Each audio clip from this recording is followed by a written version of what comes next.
उसकी आवाज गरजे, पानियों पे उसका जलाल बरसे। तो आओ पाक दिलों से सजदा खुदावन को सजदा करे, खुदावन को सजदा करे, खुदावन को सजदा करे।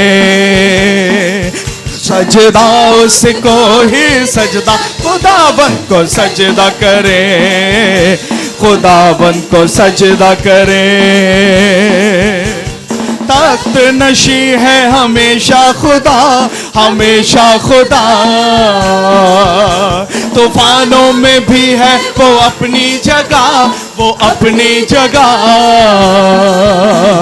तख्त नशी है हमेशा खुदा, तूफानों में भी है वो अपनी जगह। अपने लोगों को बरकत से कुव्वत से यीशु भरता रहे। तालियों को आओ पाक दिलों से सजदा खुदावन को सजदा करे, खुदावन को सजदा करे, खुदावन को सजदा करे। ओ सजदा उसको ही सजदा खुदावन को सजदा करे, खुदावन को सजदा करे। उसको पुकारे और कहें ओ कुदरत वाली है आवाज उसकी, आवाज उसकी। आग के शोलों को है जो चीरती, वो चीरती। एक साथ गाएं, कुदरत वाली है आवाज उसकी, आग के शोलों को है जो चीरती। टुकड़े टुकड़े बियाबानों को उसका कलाम कर दे। ओ आओ पाक दिलों से सजदा खुदावन को सजदा करे, खुदावन को सजदा करे, खुदावन को सजदा करे। ओ सजदा उसको ही सजदा खुदावन को सजदा करे, खुदावन को सजदा करे। परस्तिश करें, परस्तिश करें, हम परस्तिश करें, परस्तिश करें, हम परस्तिश करें उस रूहे खुदावंद की। परस्तिश करें, हम परस्तिश करें, परस्तिश करें हम। क्यों करें परस्तिश? उसने तोड़ा है मेरे जुओं को, और तोड़ दिया है सब बंधन। आज की सुबह आपके बंधन खुल रहे हैं यीशु मसीह नासरी के नाम में। तोड़ दिया है सब बंधनों उस कामिल खुदावंद के। परस्तिश करें, हम परस्तिश करें, परस्तिश करें, हम परस्तिश करें उस रूहे खुदावंद की। परस्तिश करें, हम परस्तिश करें उस जिंदा खुदावंद की। परस्तिश करें, हम परस्तिश करें, है उसका फजल बड़ा, वो ही देता शिफा। उसकी कुदरत के आगे झुकता सारा जहां। क्या आप कहने पाएंगे? है उसका फजल बड़ा, है उसका फजल बड़ा, वो ही देता शिफा। उसकी कुदरत के आगे झुकता सारा जहां। उस यहोवा राफा के, उस यहोवा राफा के परस्तिश करें, हम परस्तिश करें, परस्तिश करें, हम परस्तिश करें उस रूहे खुदावंद की। परस्तिश करें, हम परस्त उस जिंदा, उस जिंदा।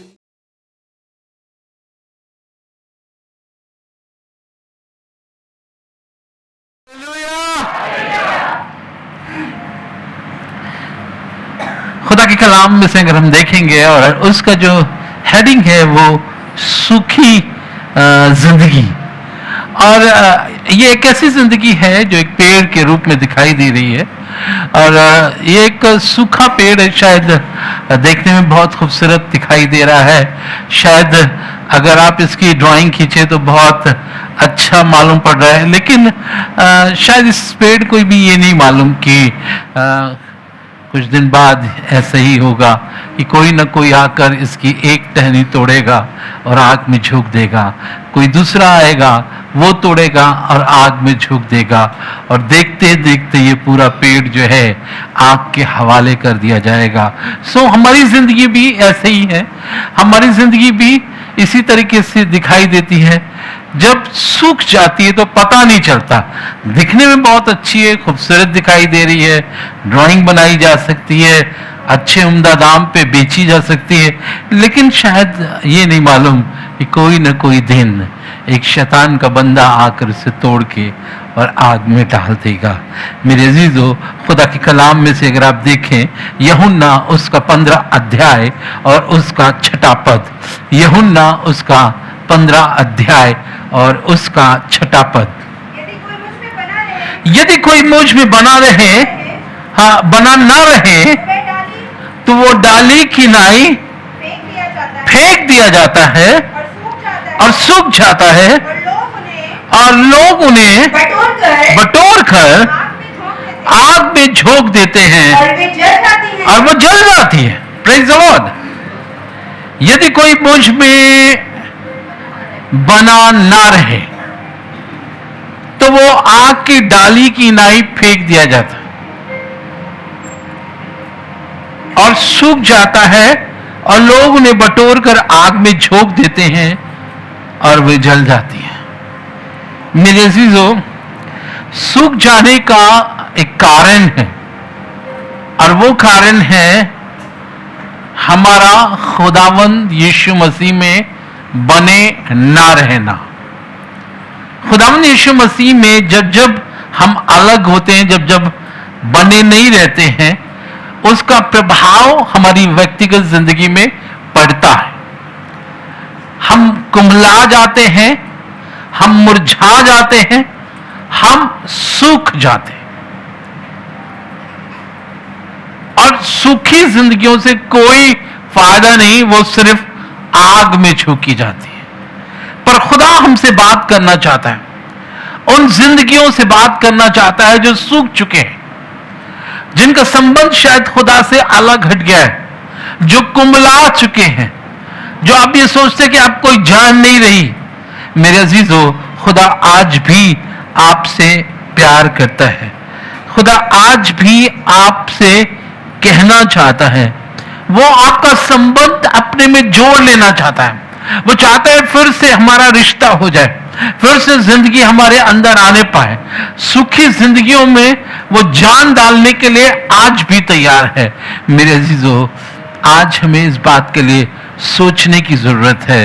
अगर हम सूख चुके हैं या हम सूख रहे हैं, अंदर ही अंदर कोई बात हमें खाई जा रही है, तो मेरे अजीजों, एक यही बात है कि हमने अपना संबंध खुदा से अलग कर लिया है, या हम खुदा से दूर होते चले जा रहे हैं, और कारण ये है कि हम सूख रहे हैं, सूख रहे हैं।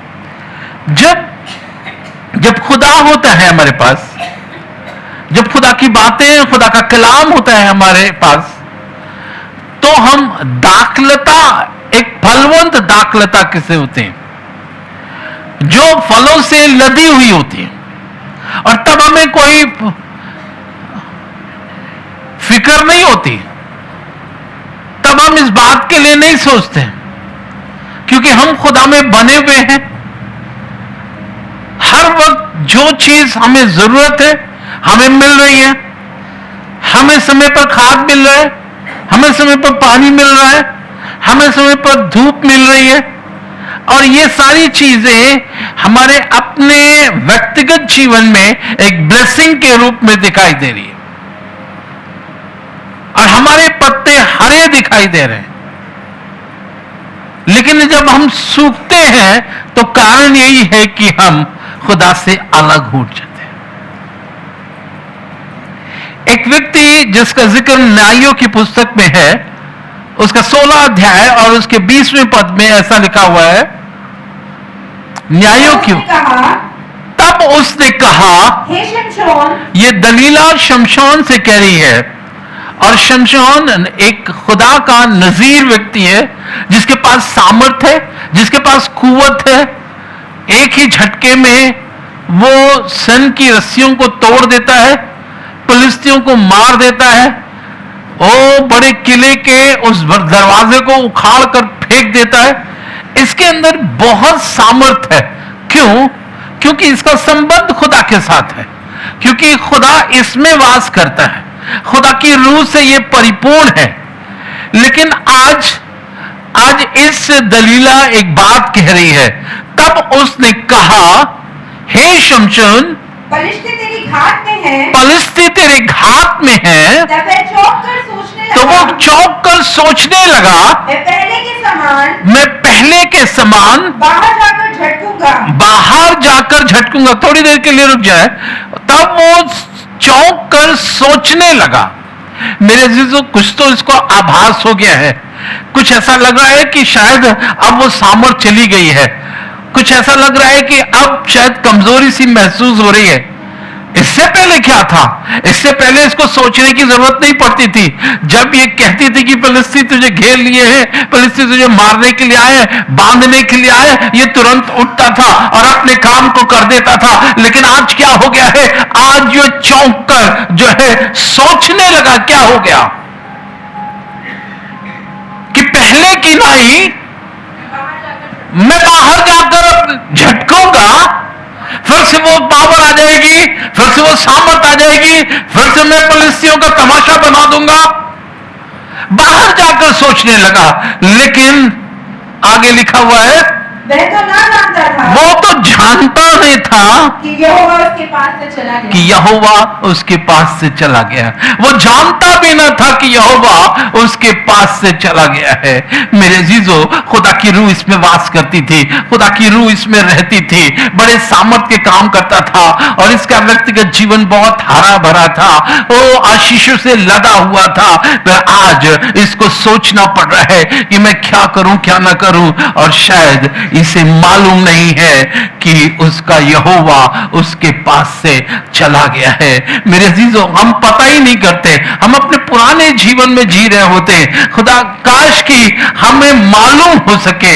मेरे अजीजों, कई बार हम इस बात को सोचते नहीं, समझते नहीं। एक बार हमने खुदा की रूह का मजा चखा था, एक बार तो हम खुदा के घर आना शुरू हुए थे, एक बार खुदा की बरकतें हमें दिखाई दे रही थी, हमारा व्यक्तिगत जीवन ऊंचाइयों पर था और हम ऊपर बढ़ते चले जा रहे थे। लेकिन आज क्या हो गया है? हमें पता ही नहीं है कि हमें क्या हो गया है, हम किस स्थान पर चले गए हैं, हमारा पतन कहां से हुआ है, हमारी जिंदगी कहां से सूख गई है। पर मैं आपको बताना चाहता हूं, इसका खुदा इसके पास से अलग हट गया है। वो पाखरू जो इसे नजीर के रूप में मिली थी, वो चाहती रही है और अब ये छूछा व्यक्ति हो गया है।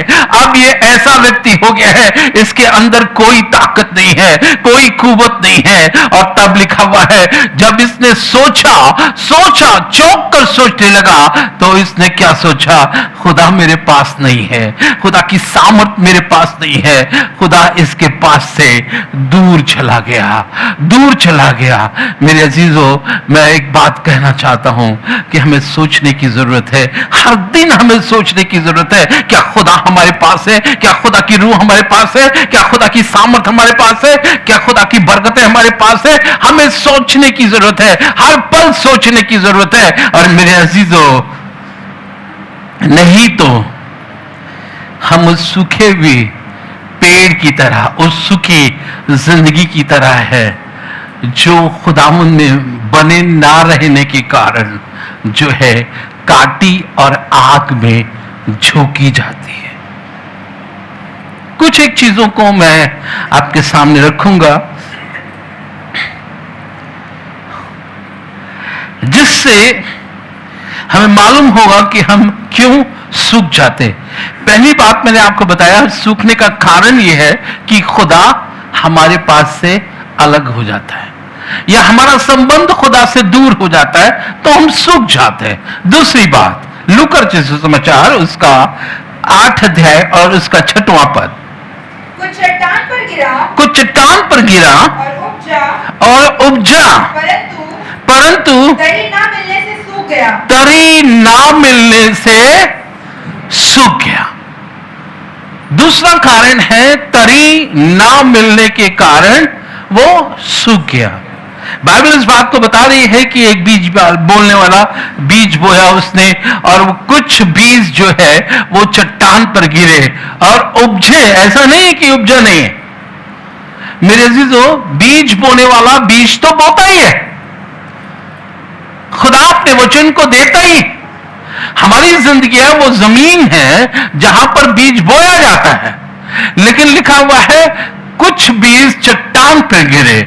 मेरे अजीजों, कई बार हमारी जिंदगियां इतनी सख्त हो जाती हैं, कई बार हम पत्थर जैसे दिल को रखने लगते हैं, हमें परवाह ही नहीं कि क्या गिर रहा है, क्या हमारे अंदर आना चाहिए और क्या नहीं आना चाहिए। हम कुछ जानते ही नहीं, हम पहचानते ही नहीं। पर यहां पर लिखा हुआ है और कुछ चट्टान पर गिरा और उपजा। ऐसा नहीं है कि चट्टान पे गिरे और ना उपजे, उपजता है। हम सोचते हैं ये प्रभावशाली वचन है। जब प्रभावशाली वचन किसी से बात करता है जरूर आपको अट्रैक्ट करता है, जरूर आपको आपके दिल और आपकी आत्मा को छू लेता है, जरूर है। लेकिन तरी ना मिलने के कारण, तरी ना मिलने के कारण वो सूख गया। मेरे जीजों, थोड़ी देर के लिए मैं आपको बताना चाहता हूं ये तरी है क्या चीज और इसकी कितनी जरूरत है, कितनी जरूरत है। मेरे अजीजों, एक पद पढ़ेगा आपको मिलेगा, भजन संहिता उसका 1 अध्याय और उसका 3 पद। भजन संहिता उसका 1 अध्याय और उसका 3 पद। हाँ, उस वृक्ष के समान है लिखा हुआ है ये वो उस वृक्ष के समान है जो बहती नालियों के किनारे जो बहती नालियों के किनारे लगाया गया है और अपनी ऋतु में अपनी ऋतु में फलता है और जिसके पत्ते कभी नहीं मुरझाते। इसलिए जो कुछ वो करे वो सफल होता है। वो अपनी ऋतु में फलता है, उसके पत्ते नहीं मुरझाते, और वो जो कुछ करता है जो कुछ वो पुरुष करे वो सफल होता है। मेरे अजीजों, कहां पर ये लगा, कहां पर है ये वृक्ष जो है? बहती हुई नालियों के किनारे, नदी के किनारे ये लगाया गया है। मेरे अजीजों, नदियों के किनारे की जमीन तरी से भरी होती है, क्योंकि नदी का पानी पास की जमीन को हमेशा टकरा टकरा के तर कर देता है। वो ऐसा माहौल पैदा कर देता है कि अब वो वृक्ष अपनी ऋतु में फल रहा है, अपने उसके पत्ते कभी मुरझाते नहीं है। मेरे अजीजों, ये एक कामयाब पुरुष की विषय में बयान किया जा रहा है। एक ऐसे पुरुष के लिए जो बहती हुई नालियों के किनारे लगाया गया है। मेरे अजीजों, ये नदियों के किनारे, अगर कुछ ट्रांसलेशन में नदियों के किनारे लिखा हुआ है, नदियों के किनारे लगाया गया है। और मेरे अजीजों, नदी का पानी जो है उसे तर कर रहा है। ये तरी उसे कहां से मिली है? ये तरी नदी के पानी से मिली है। मेरे अजीजों, मुझे कह लीजिए कि ये अपनी ऋतु में फल रहा है, ये इसके पत्ते हरे हैं। कारण क्या है? कारण यही है कि इसको प्रॉपर फूड मिल रहा है, प्रॉपर फूड मिल रहा है। मेरे अजीजों, ये नदी का जल जो है वो पवित्र आत्मा को दिखाता है, पवित्र सामर्थ को दिखाता है। मेरे अजीजों, आपने क्या सोचा है, आपने क्या समझा है? ये सूखा क्यों नहीं? ये अपनी ऋतु में फल कभी आए नहीं, ऐसा क्यों हुआ? नहीं मेरे अजीजों, ये अपनी ऋतु में है, अपनी ऋतु में फल लाता है। ये कामयाब पुरुष है। खुदा की बरकत देखिए। पर इसका कारण एक ये है, वो सूख गया क्योंकि चट्टान पे गिरा और जड़ तरी ना पाने के कारण वो सूख गया। पर सूखी हुई जिंदगी ऐसे ही होती है। जब खुदा का कलाम हमारी जिंदगी में आता है, जब खुदा का कलाम हमसे टकराता है, तो तरी ना मिलने के कारण, खुदावन की रूह को रिसीव ना करने के कारण, रिसीव ना करने के कारण हम सूख जाते हैं। कितना कितना महत्वपूर्ण है खुदा की रूह का हमारे व्यक्तिगत जीवन से टकराना, हमारे व्यक्तिगत जीवन से टकराना। मेरे अजीजों, मुझे कहने दीजिए, जब हम खुदा की स्तुति और प्रशंसा करते हैं, जब हम खुदा को पुकारते हैं, जब हम खुदा की आराधना करते हैं, खुदा की रूह हमारे बीच में एक नदी के रूप में आ जाती है। मेरे अजीजों, खुदावंद का कलाम इस बात के लिए बयान करता है, और वो नदी परमेश्वर के उस द्वार से निकल रही है, उस द्वार से निकलती है और बहती बहती वो दुनिया में चली गई है। मेरे अजीजों, वो जब टकराती है तब तक तरी लेके आती है। जब पवित्र आत्मा की उपस्थिति में हम रहते हैं, तब हम तरोताजा होने लगते हैं, तब हमें शिवरिंग होने लगती है, तब हम कांपने लगते हैं। तभी ऐसा लगता है कोई ठंडी ठंडी चीज हमारे अंदर आ रही है। कभी ऐसा लगने लगता है हल्का सा दर्द हो रहा है, हल्की सी तकलीफ हो रही है। मेरे अजीजों, इन सब का कारण यही है कि वो हवाएं चल रही हैं जो खुदा हमें दुआओं में लेके गया है, और पवित्र आत्मा हल्के हल्के हमारे व्यक्तिगत जीवन को टच कर रहा है, हल्के हल्के हमारे जीवन में तरी को ला रहा है, हल्के हल्के हमारे जीवन में ब्लेसिंग को ला रहा है। मेरे अजीजों, ये सूखता नहीं है, ये अपनी ऋतु में फलता है, ये मुरझाता नहीं है, ये इसके पत्ते हरे रहते हैं। कारण ये है कि ये नदी के तीर पर लगाया गया है, ये नदी के किनारे लगाया गया है। मेरे अजीजों, ये नदी का किनारा है क्या चीज है? वो परमेश्वर की उपस्थिति, वो परमेश्वर का घर जहां परमेश्वर की आत्मा मौजूद रहती है। खुदा चाहता है हम भी अपनी जिंदगी में नदी के तीर में लगाए जाए, और नदी का पानी हमें टच करता रहे। जब दुआएं हो तब वो टच करे, तब हमें ऐसा लगे हाँ कोई है, कुछ है। मेरे अजीजों, खुदा आपको बढ़ाना चाहता है, आपकी जिंदगी को तरोताजा कर देना चाहता है। तीसरी बात, मत्ती रचित सुसमाचार उसका 13 अध्याय और उसका 6वां पद। पर सूरज निकलने पर वे जल गए और जल ना पकड़ने से सूख गए। सूखने का तीसरा कारण, जल ना पकड़ने के कारण सूख गए। जब धूप निकली, और ये धूप जो है, सूरज निकलने का मतलब है प्रॉब्लम्स का आना, धूप निकलने का मतलब है मुसीबतों का आना। जब कोई मुसीबत आती, जब कोई प्रॉब्लम आती, जब कोई बात घटने लगती है, ऐसा लगता है भाग लो अब यहां से, हम बचेंगे नहीं। वो जल गए क्योंकि नीचे जड़ नहीं है, नीचे जो उनको इस सूर्य की गर्मी से राहत दे सके। मेरे अजीजों, अगर जड़ होती है तो वो नीचे से पानी निकालती है और जिंदगी को तरोताजा करती है, पर जड़ ना पकड़ने के कारण वो सूख गए।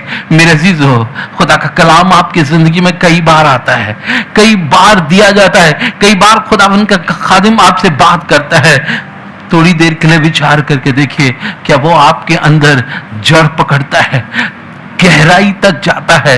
मेरे अजीजों, जिसके जीवन में गहराई में उतर जाता है, वो प्रॉब्लम से उबार लिया जाता है, वो प्रॉब्लम से निकाल लिया जाता है, वो उन तमाम संघर्ष में जयवंत होता है। और जय प्राप्त करने की शक्ति कहां से मिले? वो नीचे से जड़ दे रहा है उसे संभाले रहने के लिए। मेरे अजीजों, 2 पेड़ों का जिक्र करूंगा, एक देवदार और खजूर।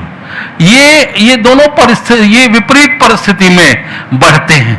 मेरे अजीजों, आप देवदार की लकड़ी जो 1000 वर्ष की होती है, बहुत मजबूत होती है, और ये जंगलों में, पहाड़ों पर होती है। आपको मैं बताना चाहता हूं कि ये पहाड़ों पर इतनी गहराई में इनकी जड़ें होती हैं कि पहाड़ को तोड़कर वो नीचे से पानी उस पेड़ को सप्लाई कर रहे होते हैं। और इन पेड़ों की जो उम्र है वो हजारों की होती है। मेरे अजीजों, 100 वर्ष की तो आप उम्र जो है शीशम को देख सकते हैं, सागौन को देख सकते हैं, पर हजारों की उम्र जो है इन पेड़ों में वो होती है। और ये लगाए विचित्र जगह गए, पहाड़ों पर लगाए गए हैं। इमेजिन करके देखिए, एक पहाड़ पर मेरे अजीजों, और जड़ ना पकड़ने के कारण वो सूख गए, पर इनके अंदर जड़ है, नीचे तक गई हुई है। इन्होंने पहाड़ों को चीर दिया है और अब नीचे की गहराई से पहाड़ों के उस पानी को तरोताजा पानी को ले रहे हैं और लहरा रहे हैं। दूसरी चीज है खजूर। खजूर का पेड़ जो है वो रेगिस्तान में होता है, आप देखते हैं रेतों पर होता है। विपरीत परिस्थिति, पानी नहीं, धूप है, वो तड़पती और कैसी भी धूप है जो उस पर पड़ रही होती है, पर मेरे अजीजों तब भी वो जीवित रहता है। वो हर परिस्थिति में जीवित रहता है, हर परिस्थिति में फल उसके अंदर आते हैं। क्यों? कारण क्या है? नीचे से जहां उसे पानी मिल रहा है, उसकी जड़ें नीचे तक गई हुई हैं, नीचे तक गई हुई हैं, जो उसे संभाले हुई हैं। आपको भी संभाल सकती हैं, वो जड़ें आपको भी संभाल सकती हैं। परमेश्वर के वचन को गहराई तक जाने दे, परमेश्वर के वचन पर मनन करें, परमेश्वर के वचन को कहे कि मेरे हृदय की गहराई में बसने पाए, ताकि जब कोई मुसीबत आए, जब कोई विपरीत परिस्थिति आए, तब भी हम हरे रहे, हमारे पत्ते सूखे नहीं, हम फलवंत रहे। और ये तब हो सकता है जब हम आप परमेश्वर के वचन को पूरी तौर से गहराई में हम उतारने पाएंगे, और तब होगा कि हमारे पत्ते जो है बिल्कुल हरे रहेंगे। ये बात बहुत अच्छी है। अगर रोमियो उसका 11 अध्याय और उसके 18वें पद को देखें, तो डालियों पर घमंड ना करना, तो डालियों पर घमंड ना करना, और यदि तू घमंड करे, और यदि तू घमंड करे। हरी हरी डालियां जो दिखाई देती है, पत्ते, खूबसूरत पत्ते, फल दिखाई देते हैं। खुदा के कलाम में ऐसा लिखा है कि तू डालियों पर घमंड ना करना, और यदि यदि तू घमंड करे, तू घमंड करे, तो जान रख कि तू जड़ को नहीं, परंतु जड़ तुझे संभालती है। तू जड़ को नहीं संभालता है, और जड़ तुझे संभालती है। और जड़ कौन है? जड़ हमारा खुदावंद यीशु मसीह है, जो अंदर है, जो दिखाई नहीं देता है, जिसको हमने अंदर बसा लिया है। वो वचन है जो हमने अपनी गहराई में उतारा हुआ है, उसके द्वारा हम संभले हुए हैं। अगर हम इस बात को सोचे कि टहनी बहुत हरी भरी दिखाई दे रही है, फलों से लदी हुई है, उसके पत्ते हरे हैं, मेरे अजीजों, तो टहनी इस बात पर घमंड ना करे, हम और आप इस बात पर घमंड ना करें। हम इस बात पर घमंड करें कि खुदा है जो हमें संभाले हुआ है, वो जड़ है जो हमें संभालती है। मेरे अजीजों, कई बार आप देखिए, जब परमेश्वर का वचन गहराई से हमारे हृदय में नहीं बसता, तब बात बात पर हमें जो है परमेश्वर का वचन गलत सुनाई देता है। नहीं, ऐसा नहीं होना चाहिए। ये क्यों लिख दिया गया, ये क्यों बोला गया? क्योंकि परमेश्वर का वचन जो है वो सिर्फ बाहर है, अभी अंदर नहीं गया है। मेरे जो थोड़ी थोड़ी बातें हमारे ऊपर हावी होने लगती है। जब प्रभु यीशु मसीह अपने खून लहू की बात कर रहा है और बदन की बात कर रहा है, और वो कह रहा है ये खाने की चीज है और मेरा लहू पीने की चीज है, तो लिखा हुआ है 70 फरीसी ने उसका विरोध किया और वो वापस लौट गए। उसके 70 चेलों ने विरोध करके वो वापस लौट गए। क्यों? क्योंकि नहीं, ये गलत बात है, ये गलत बात है, ये डॉक्ट्रिन गलत है, ये चीजें गलत है। पर मेरे अजीजों क्यों? जड़ ना पकड़ने के कारण हम उसकी सच्चाई को जान नहीं पाए, जड़ ना पकड़ने के कारण उसके खून और गोश्त को नहीं जान पाए और हम सूख गए। वापस जाने का मतलब हम सूख गए। पर खुदा के कलाम में कुछ ऐसा लिखा हुआ है, और ये हिजकिय्याह जो है वो भविष्यवक्ता है, और ये कुछ इस तरह से लिख रहा है। अगर आप देखें हिजकिय्याह उसका 37 अध्याय और उसका 4 और 5वां पद। तब उसने मुझसे कहा, खुदा बात कर रहा है, खुदा भविष्यवाणी के रूप में इससे बात कर रहा है और ये इस भविष्यवाणी को दे रहा है और कह रहा है, तब उसने मुझसे कहा, इन हड्डियों से भविष्यवाणी करके कह, हे सूखी हड्डियों, यहोवा का वचन सुनो। हे सूखी हड्डियों, तुम यहोवा का वचन सुनो।